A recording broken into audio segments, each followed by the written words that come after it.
Hello, and welcome to Paint Yourself into the Picture, the on-air coaching show where we focus on designing our best lives and creating the best picture of our future.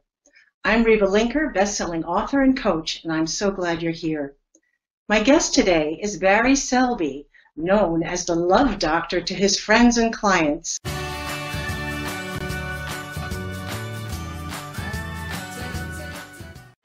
Before we get to Reba and Barry's coaching session, let's have a teaching from Coach Reba. Hi, I'm Reba Linker, and this teaching is called Fill Your Cup. If you'd like to try it at home, it's from page 67 of my best-selling journal, Imagine Self-Love. And this is a teaching that was first done by my wonderful spiritual teacher, Shanta, who I studied with for over 30 years.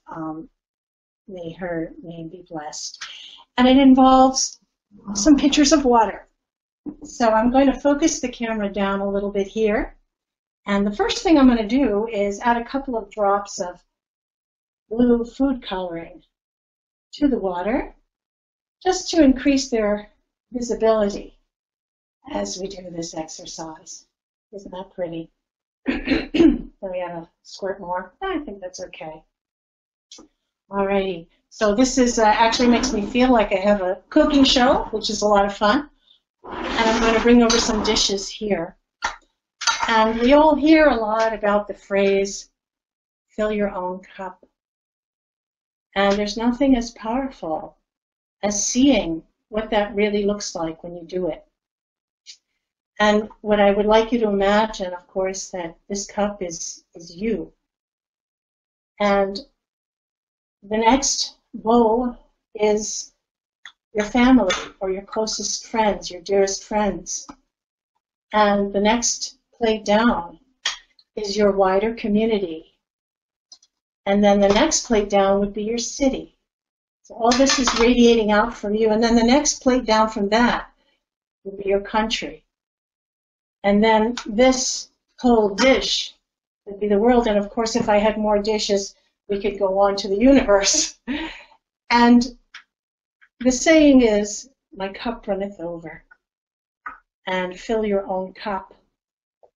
So you see, if you're only trying to take care of your city, you pour the water into your city, but your cup stays empty. Or you're only taking care of your family and you don't take time to take care of yourself. You pour the water into your family and they are filled up, but your cup stays empty. So what we need to do is fill our own cup. So watch what happens. When you fill your own cup, you're filled to the top. And you keep filling. You don't stop. You keep filling, and then the water overflows, and your family is filled. And then your community gets the overflow of riches that are radiating out from you, and all you're doing is filling your own cup. And from your community, then your city starts to benefit. And then from there, your country, all that goodness that you're pouring into yourself now overflows. And it reaches the country. And it's filled. It's filled to overflowing. And we keep pouring into our own cup.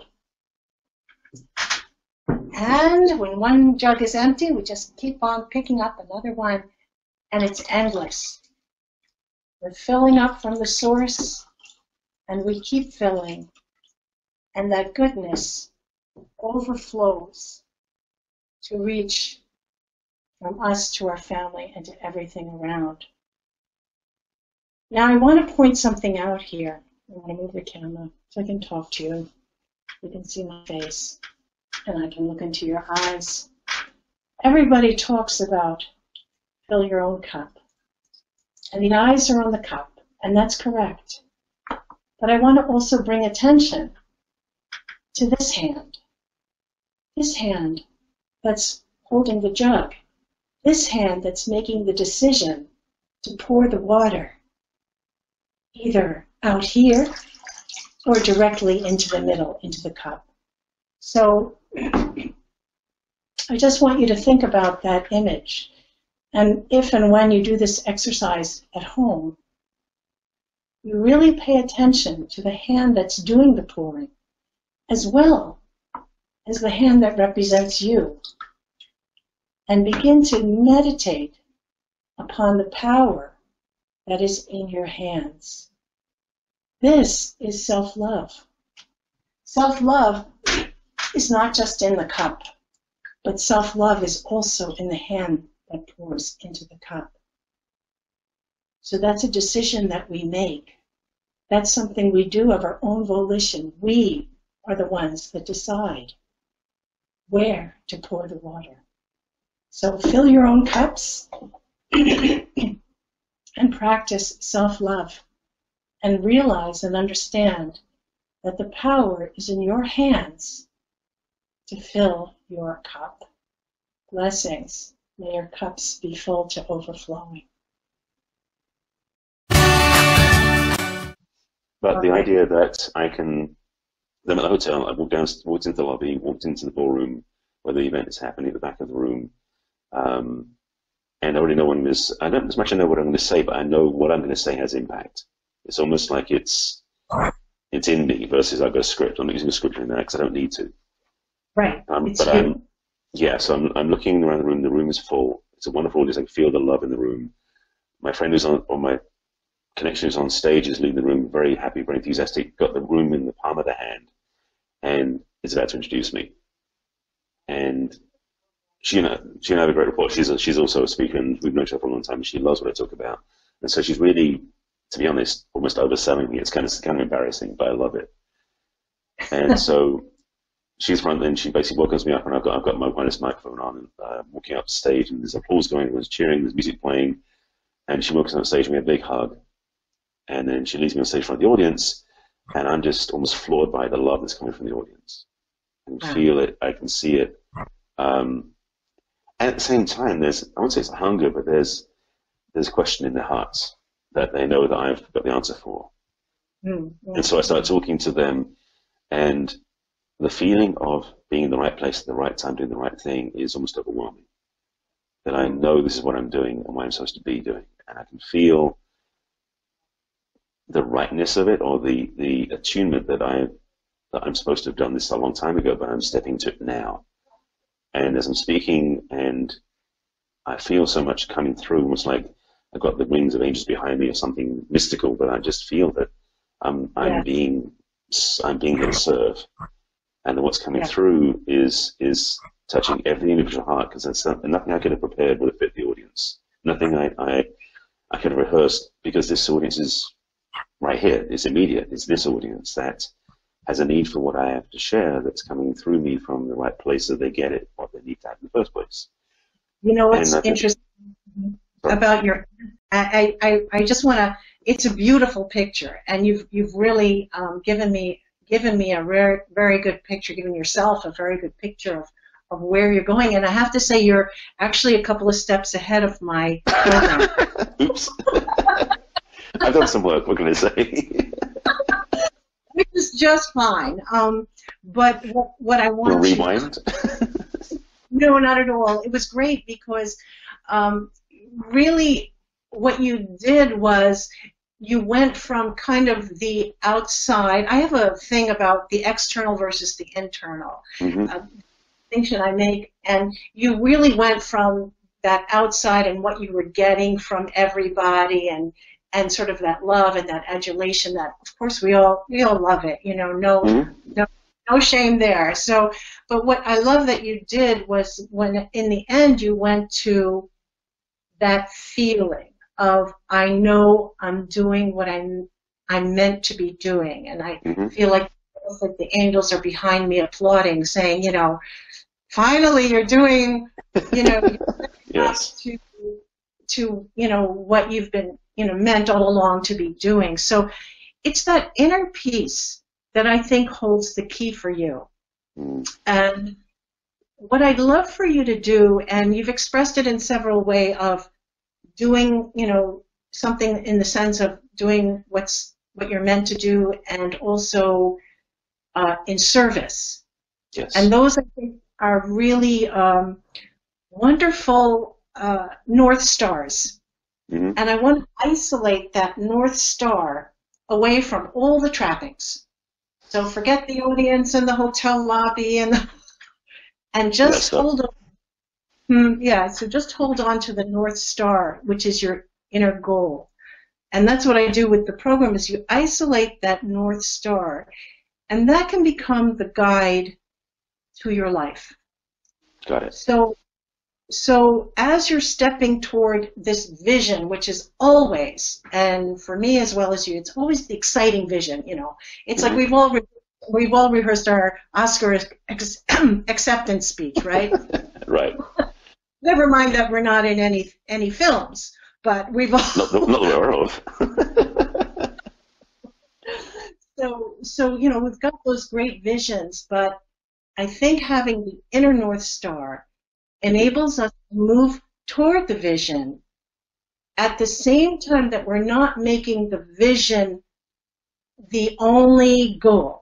We're not making the vision of, I'm not successful till I have that vision happening. Right. Yeah. Because that's what happens, is we get very caught up into the sort of the end picture where we're accepting the nomination and we're bowing for the audience, all that good stuff.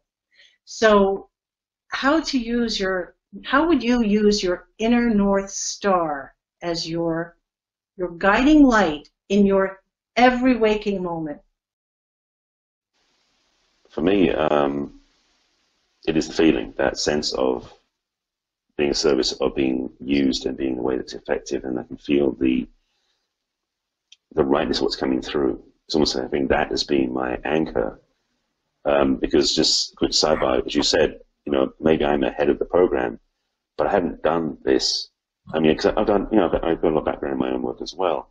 But the truth is, I haven't done it. So to have you inspire that in me and have me to sit with and imagine that up, which really, frankly, I should be doing every day, I'd forgotten to and hadn't caught that forward. So when you did that, I actually went much deeper, I think, than I would have usually done. So I appreciate the fact you guided me there in the process. But when coming back to your statement about the North Star, I feel that having this sense of vision, of service/fulfillment combined, that there's a bigger thing happening that I said yes to, and keep that going as my resonant frequency, maybe the right word, or that picture, how you describe it, feels definitely more useful than, okay, who do I contact? How do I have to take care of this? What do I have to, all these things that keep my mind very busy and very stuck. Right. You're an intelligent guy. You can network and get some invitations. That's not going to be, the real issue. But I want to add something to your North Star. I love the words that you chose, but also choose that one of that sense of right. I'm doing the right thing. And to me, it's such a delicate thing, because it's almost like, you're walking over a log. And it's like, is this the right step? And just like before you pick up the phone to call, does it feel right? Yeah. As I'm writing you, is it right? And just keep checking back with that North Star. Yeah, it's an indicator that really it's the feeling tone that indicates there's a definite, and I've had this before in other places with even clients, where I could feel like this is a client that definitely will want to work with me, and another one to go, that's not. It's this interesting, right? Not so much right, wrong, but it's like this one says yes, this one says no. I can feel it inside before it happens. So yes, I get what you mean. So thank you for that. You're welcome. Well, you're done. That's huge. No, I mean, what we just did was, here's the way to walk the next 10 years. It's the way to walk the next day, the next week, and the next month. And I'm really, really interested in you somehow getting back in touch with us and letting us know, if you're just in that state of balance and moving through your day with the intention of service and doing the right thing and doing what you're meant to do, and just, second by second doing that, even for a few days, I'm sure it's going to be an amazing experience for you. So I want you to write back and let us know. I will do that. Great, fantastic. What I'd love to do is let you turn directly to the camera and to our audience and let them know a little bit about what you do and where to reach you. Okay, so I'm sure I was looking at the camera. That's the camera right there. Yeah. Okay. Tell them about me and what I do. Please, yes.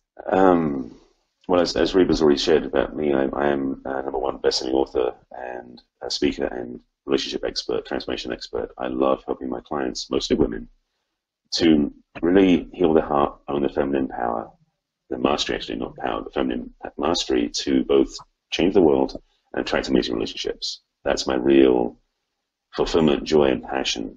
And this year feels the year that I am going to be doing this large scale with bigger audiences that I don't necessarily have to create, but there aren't as many men speaking at conferences of women to really, as a masculine man, invite and invoke their divine feminine. And that's really where I think I'm being drawn to this year particularly.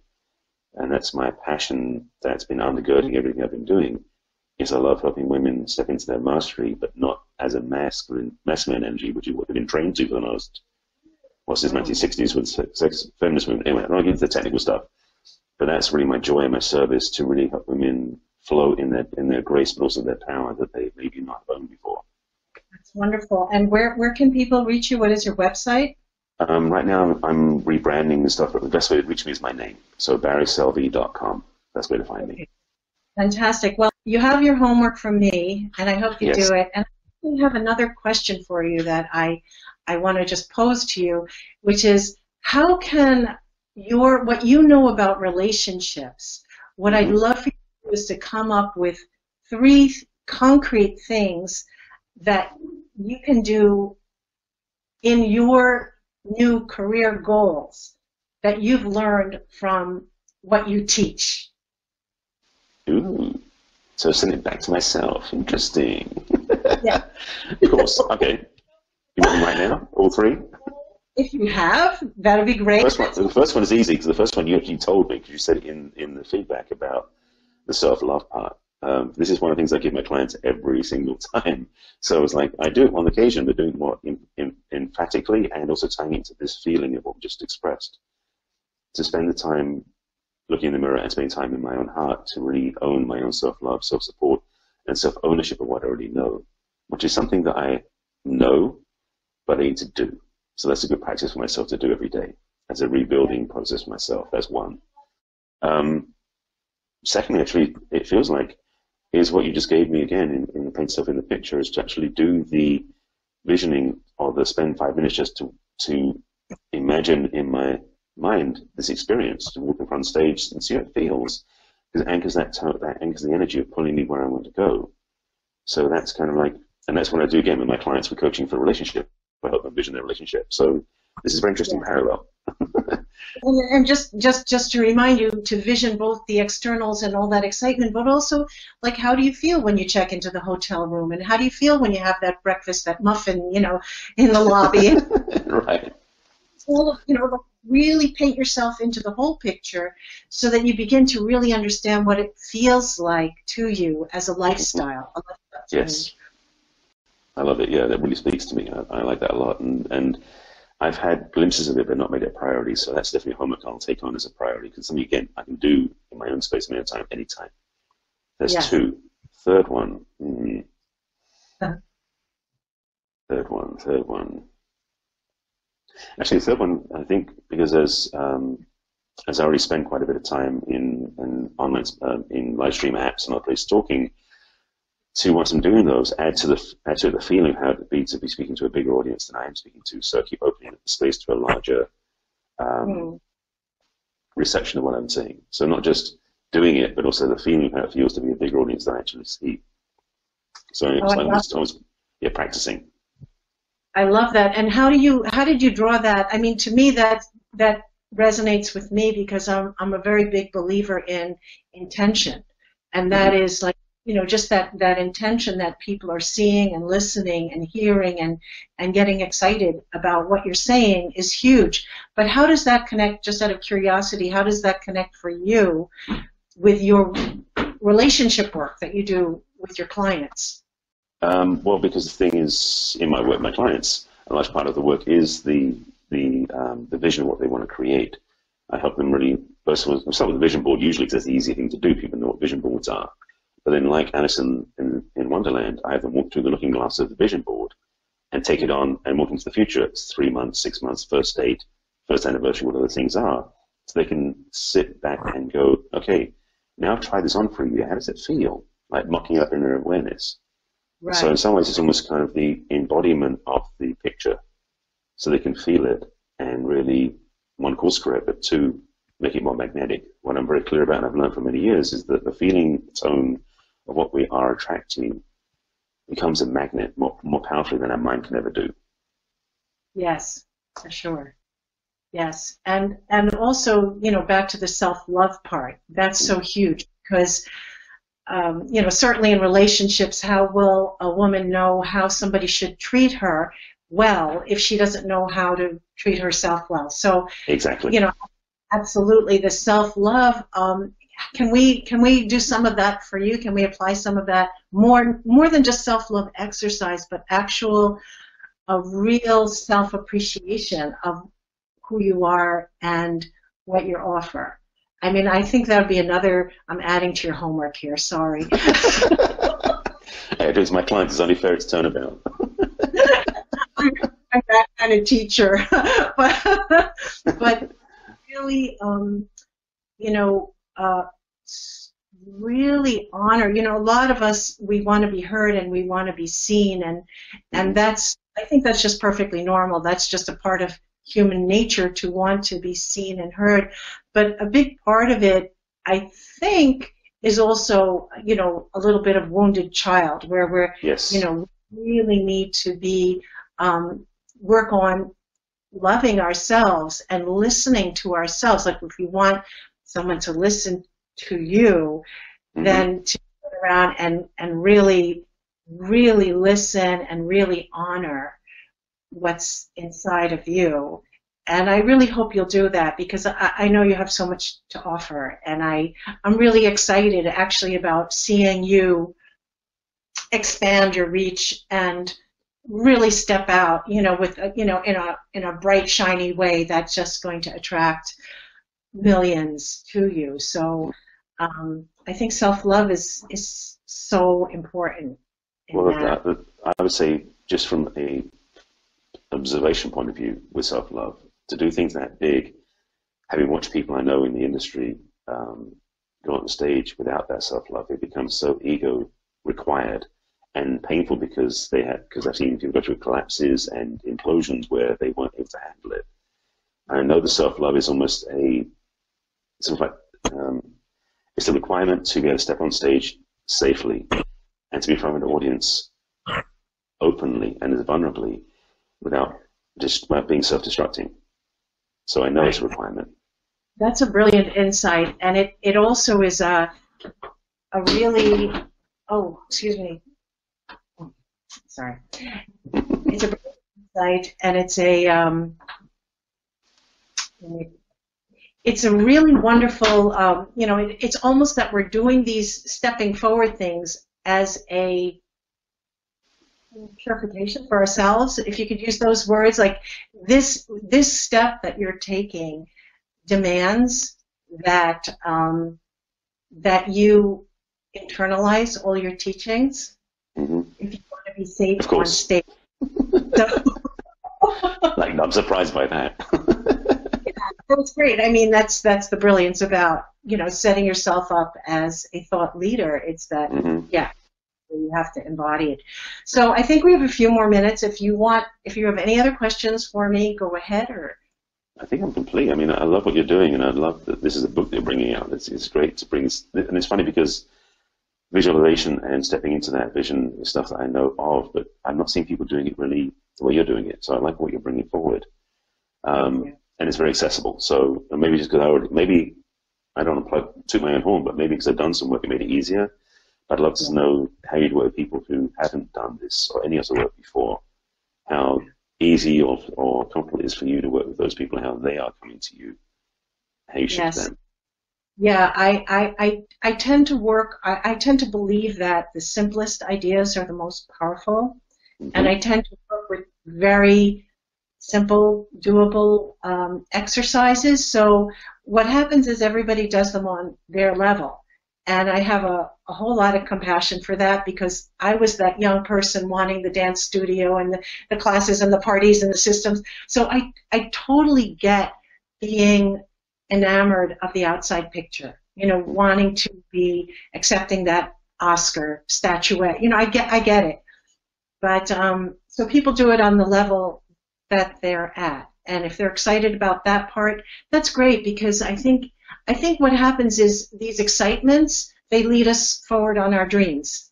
And in pursuing our dreams, maybe the real product, maybe the byproduct, but I think actually the real product of following the dreams is the learning. So we have the dance studio, and then we go, oh gosh, I forgot to plan my role. Oops, let me rethink this and know what to do next time. So, okay. Yeah. So on that note, I think we have to close this session. It was such an honor to sit with you today, and I wish you the greatest success. Thank you. And thanks for having me on the show. It's wonderful. Thank you. It was a pleasure. My name is Reba Linker. I can be found at rebalinker.com, and this is Paint Yourself into the Picture.